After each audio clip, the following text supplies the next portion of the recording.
everybody, it's Mark Thompson, and this is the Chief Executive Summit. I've had the delight and privilege of working with some of the most extraordinary leaders around the world as they found their voice, as they skilled themselves and their teams to become the best in the world at what they do. And one of the people who has inspired me so much over the years and is a mentor to me is a person who's involved with an organization that has been leading the charge that changed my life early on. In fact, he was kind enough to allow me to be a part of his journey as he created this incredible book, Modern Achievement, that you just must read. This is a treatise that I'm going to have a conversation with Asheesh about today. Asheesh, thank you so much for taking the time to be with us. I'm very excited about actually being able to do this with you, Mark. Yes, I'm so delighted too. And you're in great demand. You are speaking and talking about this all over the world. You just had an amazing event with some of the alumni who have been a part of this ecosystem. Could you talk about the breadth that you impact in terms of young people in this experience and kind of how many alumni there are who must be doing amazing things around the world? Well, Jay is a very global organization, as you know, Mark. You went through the program here in the US, and we now operate in 118 countries around the world and have been in some of these countries now for decades. So our alumni network is not only global, but it is vast. Mm-hmm. So we serve now well over 15 million young people per year. And you just do simple math and you add that up over 10, 20, 30 years, it gets to 150, 200 million living alumni around the world, many of whom are the business leaders in their local communities. And what really excites me, frankly, is not just the scale of the organization, but the ability for us to deliver impact in communities that otherwise don't have any other programs for entrepreneurship and business skills. So we're often in some parts of the world where we're the only organization doing this. And that's just so fulfilling for me personally. And I know for you here in the US to think that JA, which started here, that has spread all over the world and is really bringing these very business as a force for good values to young people around the world. It's so important. Well, I think about the challenge we've had as employers and business leaders trying to attract the best talent and to light them up and to keep them together and cohesive, especially with work at home and distributed networks. It was already adrift at one level. Now you have these incredible group of people who are acquiring their self-motivation, their self-efficacy.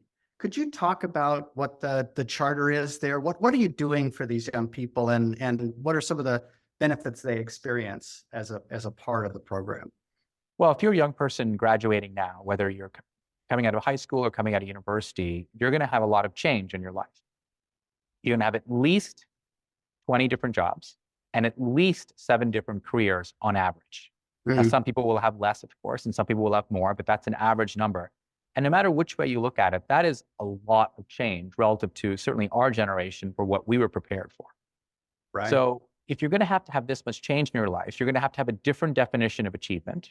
It's no longer about long-term goal setting, visualization, writing it down, all the things that the achievement books of our time were written to do. That's just no longer as valid. So the book we've written, Modern Achievement, was very much about recasting that definition of achievement for a future which has this much change. From a JA perspective, in terms of the programs that we run, we've been doing this for a long time. So this is not a new thing for us. Right. The idea of building self-efficacy, this sort of unshakable belief in your ability to succeed, to have that, it's not quite self-confidence, it's not quite self-belief, not even self-worth, it's like one step above that. This unshakable belief that you're going to be able to move from I can't to I can. And we do that through a number of our programs. Perhaps our most famous program is our entrepreneurship program in high school, where young people actually build a business while they're in school.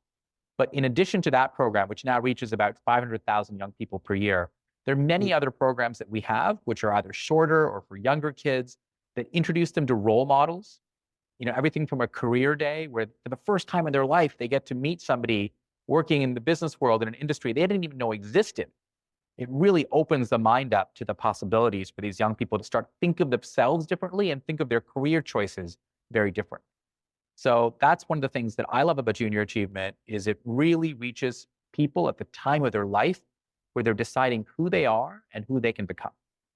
What a great addition to anyone's staff you'd have with a person who's been exposed to that that self-awareness and that capacity to be hungry to acquire those new skills. What a treat it would be to have as a part of the team. I imagine as you've been developing these programs, as I said, it was part of my life early on.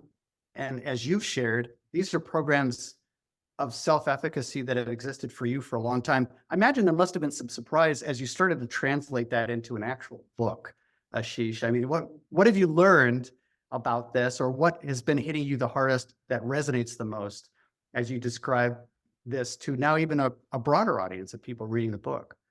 Well, the book has been exciting because it's not just Marshall and me as the co-authors. We included stories from a lot of different types of people, including you and including many of the top leadership coaches in the world.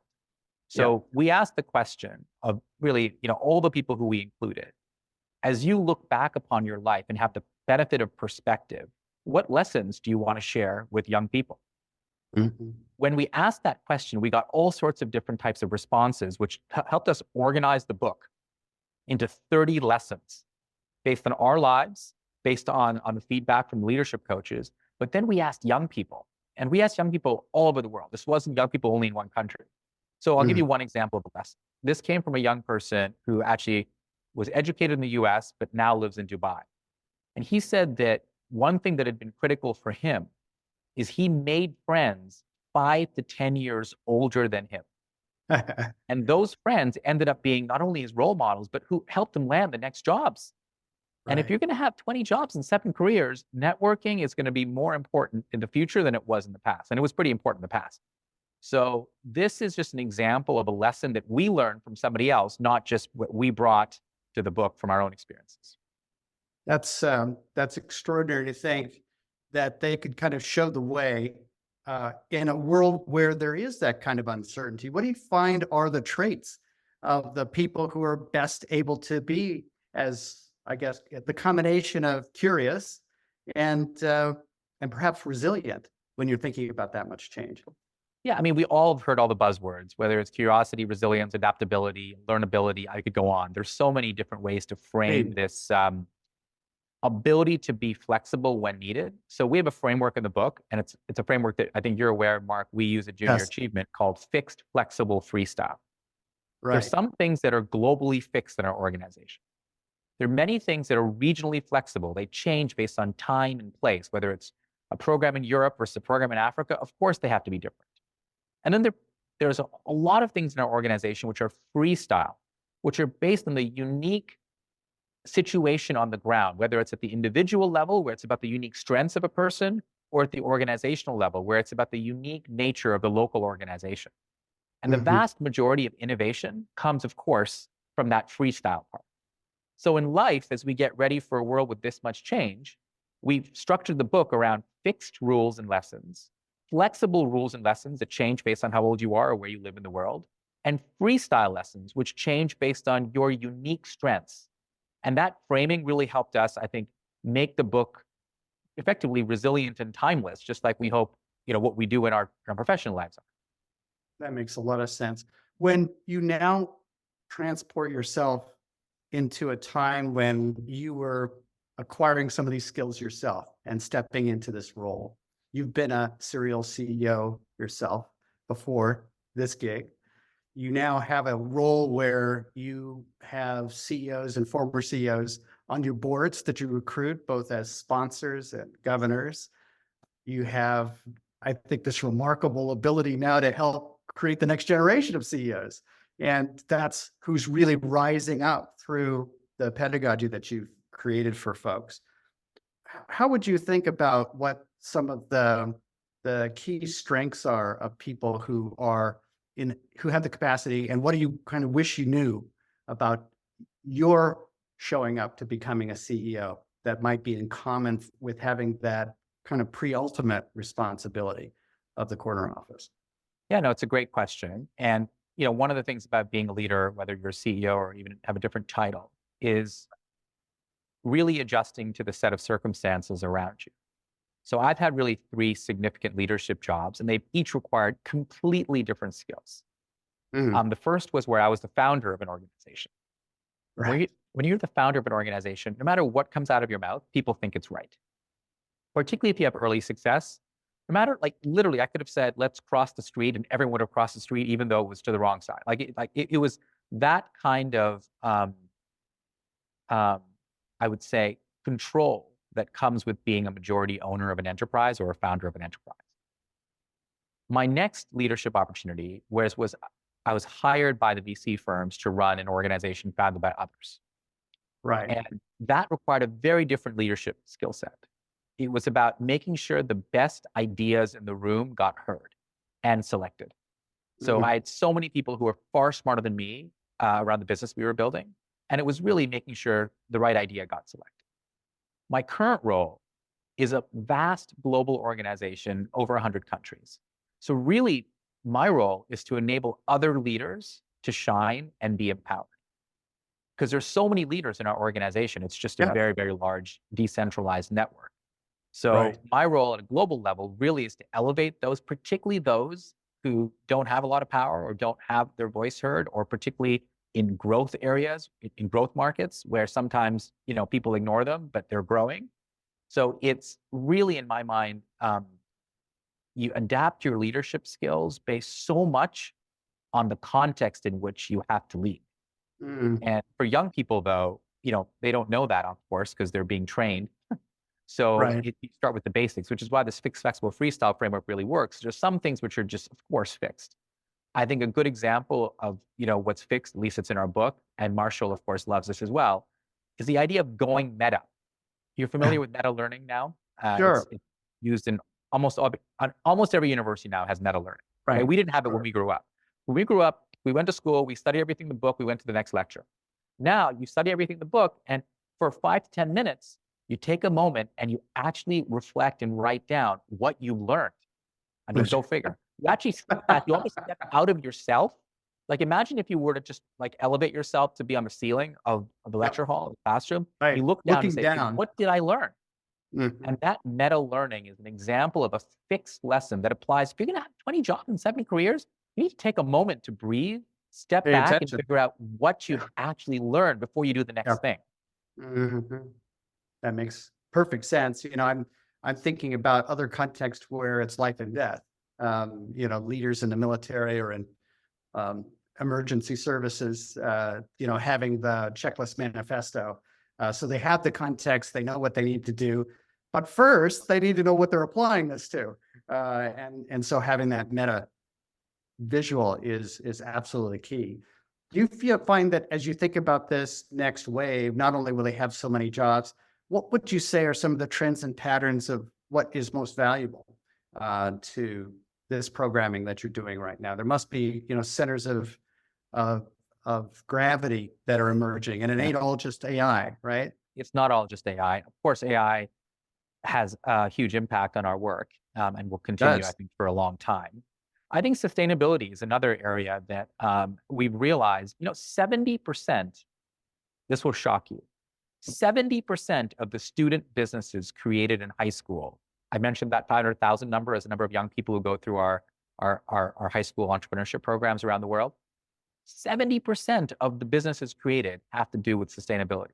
So the students on their own are bringing climate change and what's happening in the world into their mindset when it comes to being entrepreneurs. That's happening without us creating any incentives or awards around it or any ways to change people's behavior. That's happened on its own. That just gives you a sense of, if you fast forward 10, 20, 30 years, what kind of businesses are going to exist in the world. Climate tech is going to be a massive industry, massive. Right. Well, hopefully the necessity is the mother of that invention, together with their greater character than maybe the rest of us, leaving them a world in that condition. When you think about innovation and the capacity to change, take me to freestyle, take me to how we encourage people and young people to have that kind of mojo and confidence, because they're in a learning mindset. They will be trained, and they also want to please, and they want to be able to show up in that way. On the other hand, as you say, a lot of people like myself and you may have started in the program because we had a different idea. Could you talk about innovation? Sure. We have a shared friend named Asheesh Advani, who is the illustrator of Modern Achievement. So she kindly agreed to illustrate the book. And she developed this amazing visual. I love it. It talks about moving from ready-made purpose to self-made purpose. And it happens for different people at different times of their life. You asked about freestyle. It's in the freestyle section of the book because a lot of young people, actually, let's start with parents. A lot of parents think that they need to tell young people to develop a passion and develop purpose quickly, right? You know, I'm not sure if you as a parent, you're an amazing parent, so you probably haven't done this, but I know I've made this mistake. It's really encouraging and pushing even, I would say, my kids to make decisions and have clarity on things. But the reality is that passion and purpose come from discovery. Yeah. And discovery just takes time. Everyone's going to happen. It's going to happen for different people at different rates. If you're Greta Thunberg in Sweden and you already know your life purpose is all about addressing climate change, that's great, but that's rare. For most young people, it's going to take them time to go from ready-made purpose to self-made purpose. And ready-made purpose, by the way, means purpose is given to you by your parents, by your school, by your employer, etc. And self-made purpose, of course, comes from within. So I guess my big takeaway on the freestyle is the innovation often comes from the discovery process, not from having clarity at the age of 18 that this is what you're going to do for the rest of your life. That's a beautiful way to frame it, because I can remember when Vanessa was going through school, people would, other parents would complain to us, oh, they keep on changing their mind. I said, that's what school is for. They're doing an audition. You think they're mastering any of these subjects? No, they're learning how to learn, and they're learning how to discover who they are. And so that to me, with this work that you're doing and Junior Achievement and the book itself, I think it really encourages that process of self-confidence in the process of maybe not knowing, staying in the curiosity, staying in that beautiful space until you found the thing that may light you up like no other. When we think about all of those transitions that we'll be taking, the 20 careers, do you have something to say about how to think about those choices that they'll be making over time, like when or how, or as we, we'd be all very lucky, as you said, to find that initial purpose that drives us to an initial job. Many different ways to do that purpose. What would you have to say about those many transitions? Well, if you're going to have 20 transitions and maybe 7 careers, some of those are going to be involuntary, which means you're going to get fired multiple times in your life. Right. And I think our generation, Mark, was not very good at getting fired. Like we took it personally, and we took it as an affront to our character. You can't fire me. I quit. I want to get out of the way of my ego on that one. This is it, Mark. And I think particularly for young people, if they start to feel that these transitions are normal or normalized in some way, it changes their perspective on when the transitions are involuntary, when they happen for reasons which are completely outside their control. You've heard Marshall say it numerous times. Yeah. You just have to control what you control, and everything else, you just gotta, let it go, let it go. And I think there's so much value in being reminded of that at a young age, because it's going to happen, and it's going to be challenging for a lot of people who have a very fixed mindset about these things. So the through line would be to find those purposeful, meaningful focus points in your life that don't change while the context in which you might apply them changes. Is that what you're saying? I don't think I'd go that far.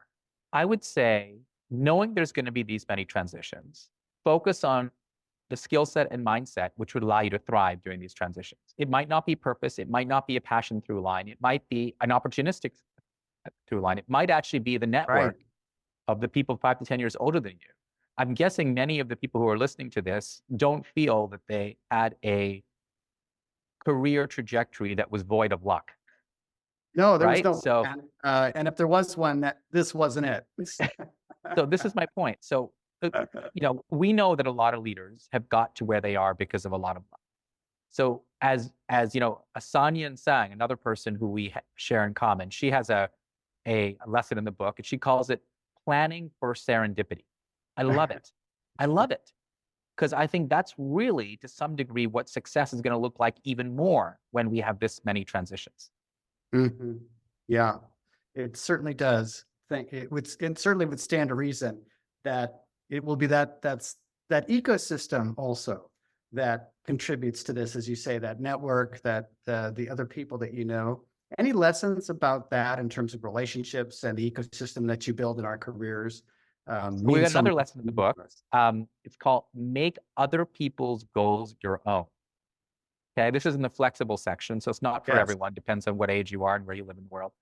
But it's a very powerful lesson for young people, because I think a lot of young people might come into jobs thinking they've got to show how smart they are and they've got to come and push an agenda. And in reality, particularly in your early career, that's not the way you're going to build relationships. And that's not the way actually you're going to even build impact. The way you're going to build impact is you're going to really learn who to align yourself to, which goals are important to the organization, which goals are important to you, find that overlap, and really lean in to support other people's careers as well, not just your own. Once you develop that relationship mindset, it'll further the depth of the relationships that will allow you to actually thrive in the long run. And a Mhm. lot of young people, at least, in fact, young people I've even hired, don't come in with that knowledge.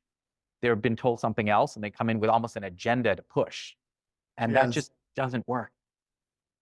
It was central to the work that we did, a sequel to the Leadership Challenge, where we were curious about what were the traits that were attractive to workers in a leader. And Kouzes and Posner wrote that book and had 30 editions of it, and it was kind of the average of all workers. And about a dozen years ago, we did a study to try to match what they learned about traits of the leader and found it, and then apply it to a subset of the group. It was the people who were the most motivated, the most engaged, because you always see all the studies about how there's a terribly huge segment of the population anywhere, not those who went through junior achievement, who were less than satisfied with their work or under engaged. And so we asked that quartile. It was fascinating to see that one of the fundamental differences that they had was that and these weren't business school items, it was exactly the point you're making, which is, have you really taken a moment to find out what it is the people that you want to be valued by value, and how are they being held accountable with their KPIs? That's how you win. And in fact, the scores were way off. Would you like your family or your boss or your community to value you? Absolutely.